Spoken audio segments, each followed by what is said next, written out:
OC sir আমাকে দেখছে, দেখার পরে আমি স্যারকে বলছি, স্যার দেখেন আমার ব্যাগে কি আছে।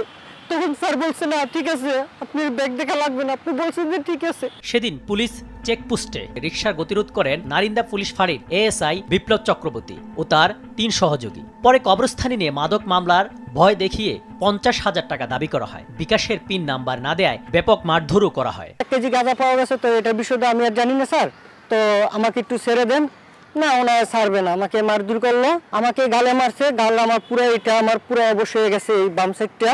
আমি এখন মানে কানে কম শুনি, আমার খুব আঘাত লাগছে, এখন আমার একটু মানে খুব খারাপ লাগতেছে, কথা বলতে পারি না। দেখছি, দেখার পরে ওই বিপ্লবের বিরুদ্ধে অভিযোগ নেওয়া হয়েছে।